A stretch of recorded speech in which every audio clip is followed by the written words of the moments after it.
that we still hold today.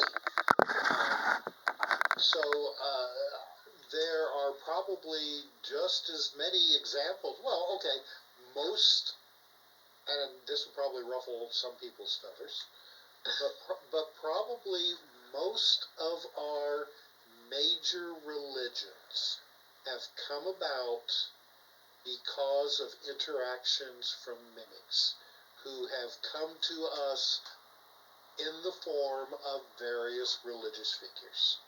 You look at Saul when he was on the road to Damascus.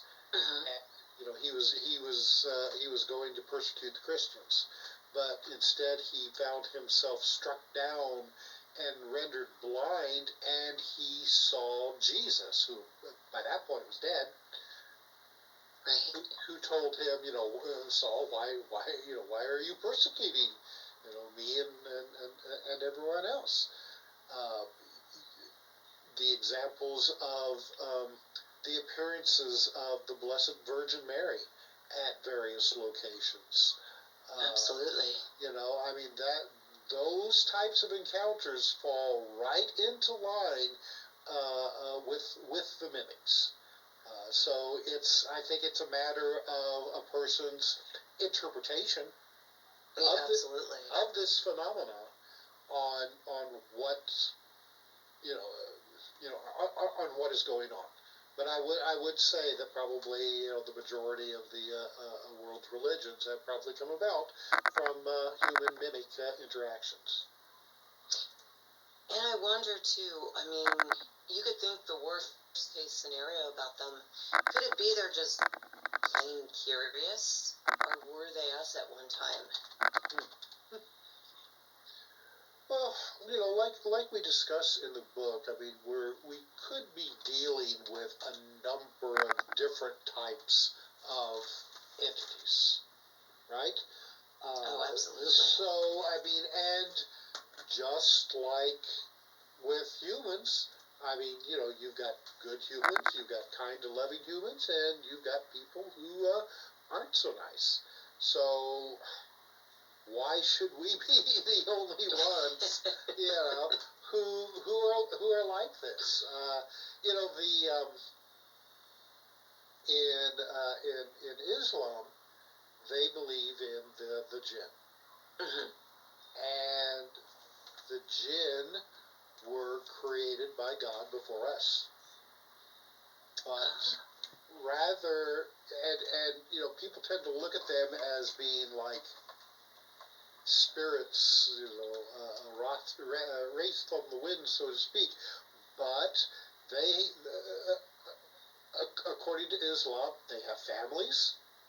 They have religion. There are some who follow the Islamic faith, some are Christians, whatever. And just like humans, you have some that are good guys, and then you have others who aren't. The difference is that they have spiritual abilities that we don't, and are able to do things that we can't, and are able to do things to us if they want. Yeah. So I think that since we are dealing with all kinds of different factors, so to speak, that trying to categorize in a very black and white scale is probably not a good way to look at it, because like everything else in our lives, it's all just a matter of gray. There's no black and white. Absolutely. So with these things, you have the good ones, and then you have the bad ones. I find it really interesting, and I think it was even in your book, some really, really get off when we're fearful. They like that energy. Oh yeah, absolutely they do. They seem to feed off negative energy. So if you're angry, you're yelling and screaming and stuff like that, it seems like things become more active. So, and you were asking, like, if these entities, these mimics, if they were curious, or one entity which looked very human was Indrid Cold in regarding the Mothman prophecies. And Indrid Cold came about, and I guess he was talking to one of the witnesses and wanted to know what he knew, and that he needs to probably keep his mouth shut. So, and he was known as the Grinning Man. He had a very strange grin. So basically, here you look at Indrid Cold, he looks human and everything else, but there's one odd thing about him. He's grinning, and he has a constant grin. And he seems like he's very curious about the Mothman. Wow, that's interesting. And it makes sense. Mm-hmm. I mean, if they're going to blend in, there's got to be something really strange about them. Right. And very different. I think I read someplace too, a couple times, even a couple years ago, that a lot of people believe LA is just full of aliens or mimics. Oh, yeah. I don't know how true this is, because that's a land of beauty, absolutely. If you're going to find someone pretty, they're in LA. Oh, you know, DeeDee, like with your alien abductions, the abductees are scared to death because they see these little grays with the long, the large almond-shaped eyes and everything else, and they're small and they're creepy looking, so they're all freaked out. And here comes this mantis creature, and they get even more freaked out. So, absolutely. Some of these abductees, so after encountering the Greys and then the Mantis and everything else, and they're totally freaked out, the aliens try to calm them down, and they introduce them to human-looking aliens. And there's abductee cases where they talk about where they're totally freaked out, but then they meet these human-looking aliens. Maybe they're Nordics, I'm not sure, but here they want them to calm down, and they feel like they can calm down if they meet somebody similar to them that's human-looking. Wow. Well, that would make a lot of sense. Oh yeah. Yeah. There's we have a section of the book where the late Ingo Swann, who was probably one of the best remote viewers at the time, he was the guy who actually remote viewed Jupiter before the NASA, I think it was one of the Voyager crafts, got there, and the results that he got was later confirmed by Voyager. Probably a year later. One of the aspects was that Ingo Swann said that Jupiter actually had a ring around it, which was discovered then about a year later by the Voyager spacecraft. Well, Ingo Swann had, at one point, he had been hired by some unidentified government group to remote view the far side of the moon at specific coordinates. When he did, he reported dome-shaped structures and what appeared to him to be humans, working on the outside of the moon without any spacesuits on. Oh. But he said that while he was viewing this, that he became aware that they were aware that he was watching them. And he withdrew quickly, and his handlers told him it probably was a good thing that he did, because he said that he was told that these aliens had the ability to track back anybody on Earth who were using psychic abilities to keep an eye on them. Wow. Right? So, now, to go to your question about LA, Ego wrote in one of his books that while he was on a trip to LA and was staying at a friend's house, they had gone to a local supermarket. And Ego said that when he was in the supermarket, he noticed an extremely beautiful woman checking out the avocados. All right? Now, of course, this is LA. Lots of pretty people in LA. But he said that this woman was just drop dead gorgeous. Long blonde hair. I guess she was wearing booty shorts, the heart-shaped sunglasses. Really just the epitome of a beautiful LA person. He said that when he drew closer to her, he was suddenly struck with the mental impression that this woman was an extraterrestrial and was extremely dangerous to him if she managed to detect that he knew that she was an extraterrestrial. So Wow. he said that he got out of the store very quickly, but when he got to the car of his friends, he made his friend wait till this woman came out, and he pointed her out to him and didn't say anything. He said, see that beautiful woman there? And his friend looked at her and then said, "Oh, you mean the alien?" And he's like, "Well, how did you know that?" And his friend said, "Well, this is L.A. It's full of aliens." Wow, whoa. That is just, wow.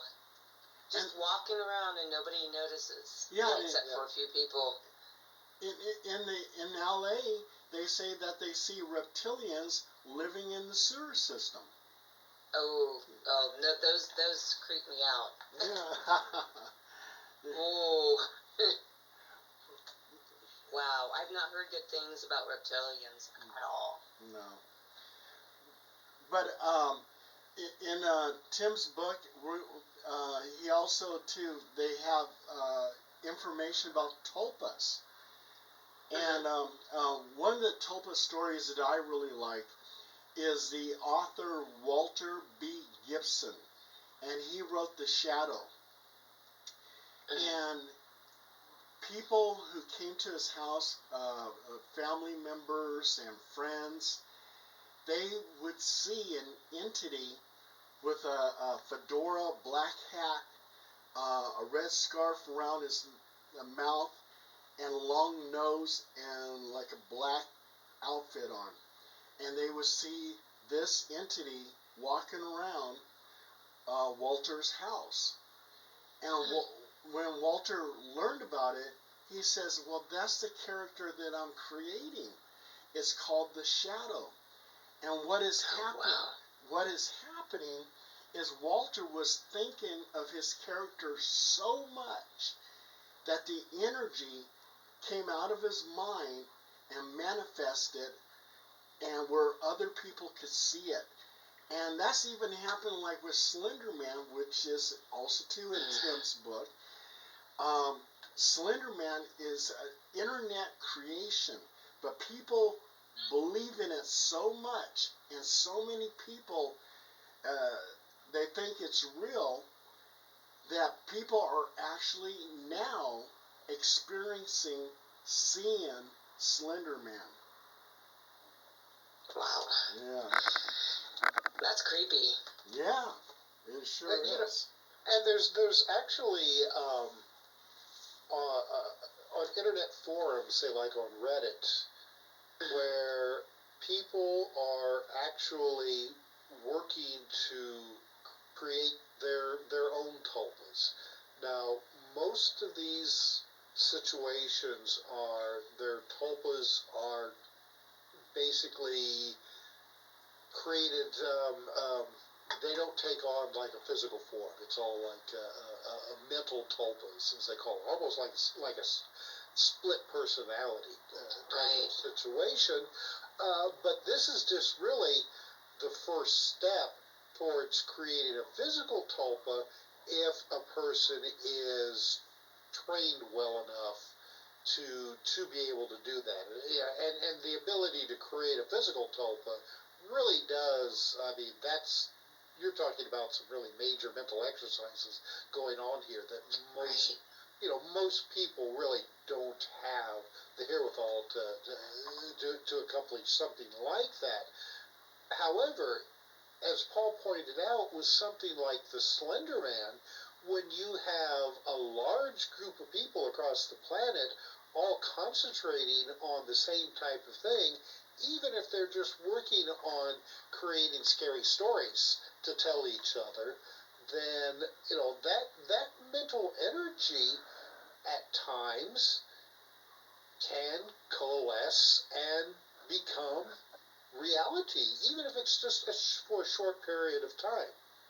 So, I mean, yeah, it is a possibility. Now, you have one of our writers, Paul Eno, who is just a wonderful guy and has some just fantastic ideas along these lines. And Paul kind of envisions that we're living in, a multiverse. And that things like the Slender Man actually do exist in some other reality. And that at times when people are concentrating on such a form, then when the time is right and in certain conditions, it can enter our world for a while. So it's a matter of whether or not all of these situations are the result of our combined mental energies, or if these combined mental energies are actually pulling something that's real from another reality into ours. Kind of like, it's almost like a knowing that maybe something like that exists on another plane. Like, yes, it's peekabooing around the corner. It's real, but it's from another dimension. Right. Or a parallel universe, which I think is a fascinating and very interesting subject by itself.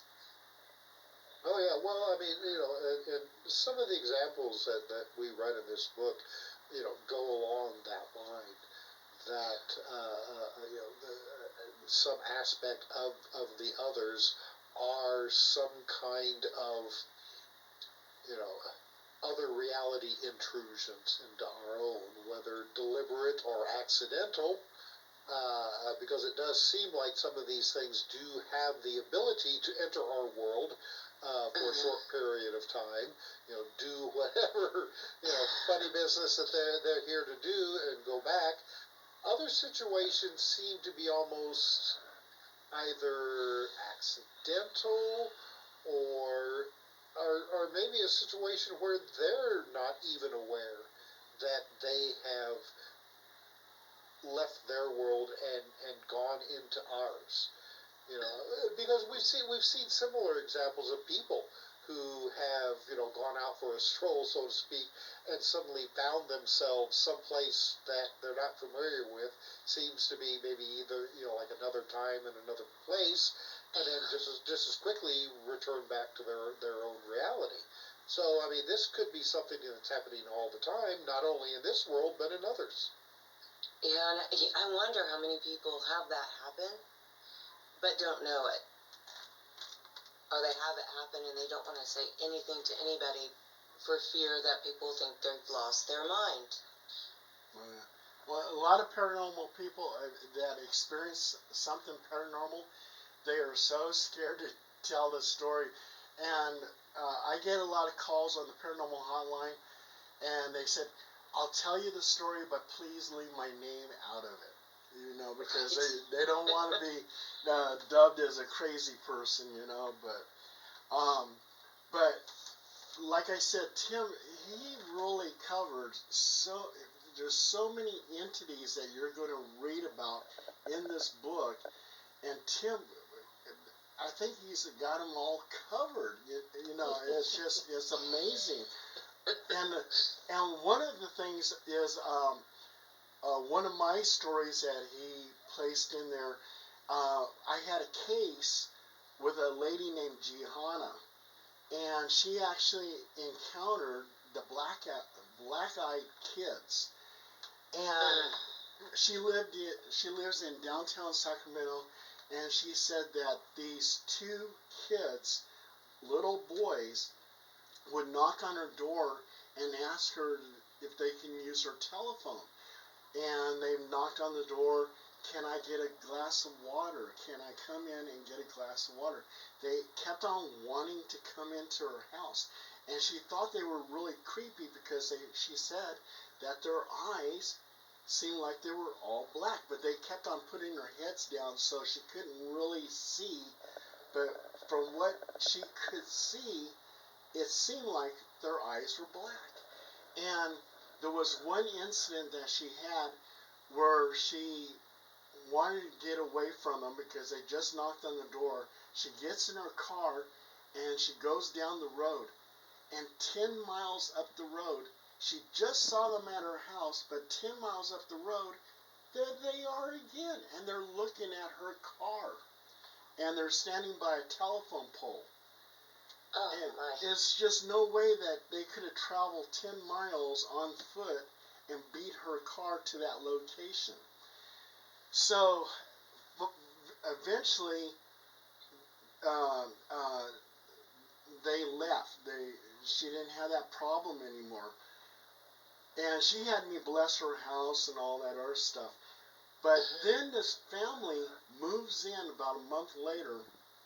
They move in there, and their two young boys, look like the black-eyed kids, except their eyes weren't black. They were normal kids.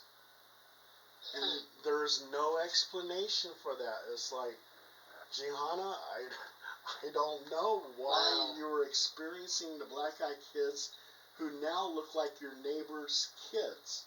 That was It was so bizarre. And she swears up and down that situation really happened. Wow. It almost sounds vampire type of situation that you would picture a vampire doing, because once you let them in, and that's in every culture. Vampires are in every culture. And they always have the same very similar stories. If you welcome them in, you're doomed. Oh, yeah.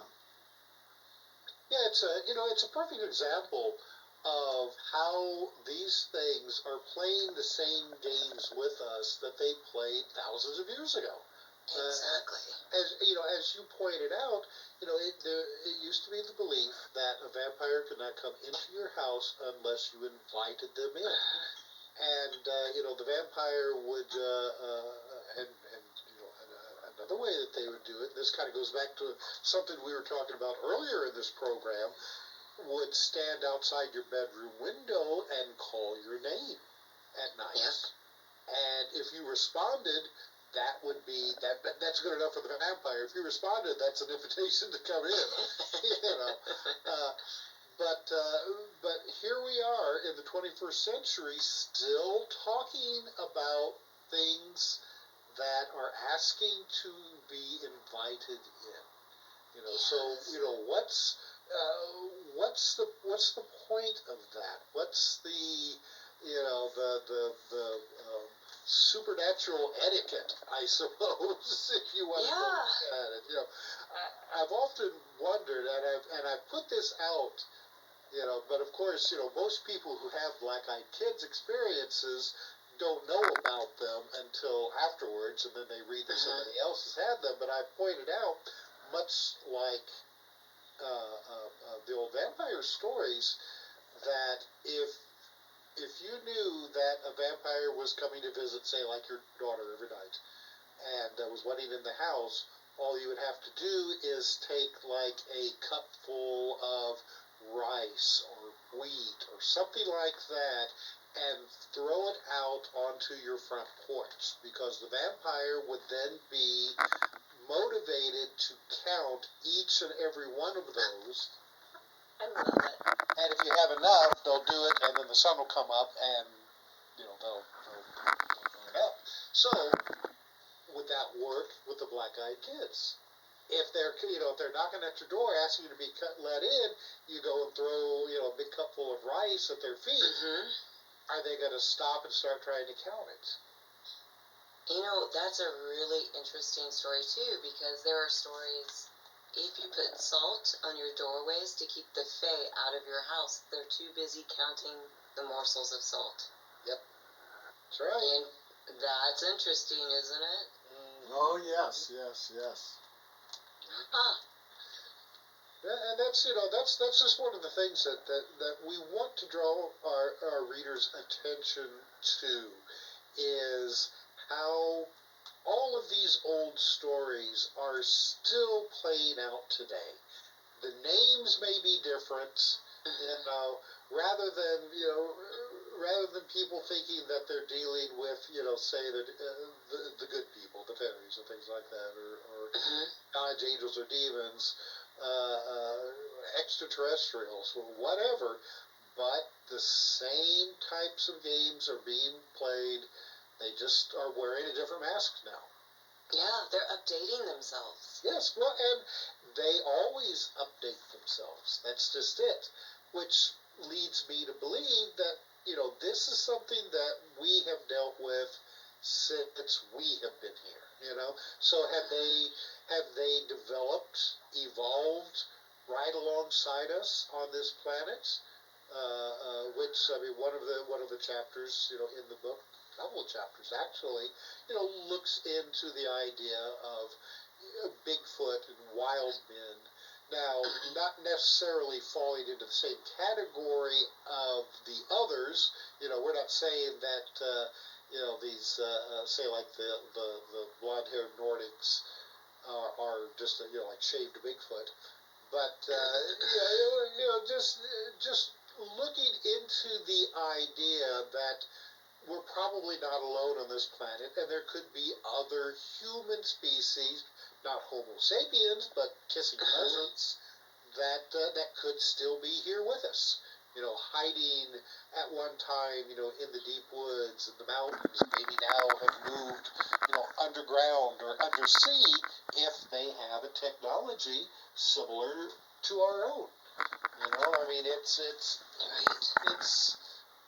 we like to think that we're the only human species left on this planet, but that may not necessarily be the case. Oh my gosh, we haven't explored underground or the oceans. We can't even get to the bottom of the ocean. No. And one of the big things right now, with the new interest in UAPs, I still use the word UFO. I know it's. Yeah, me too. Yeah. I like UFO. Yeah, I do too.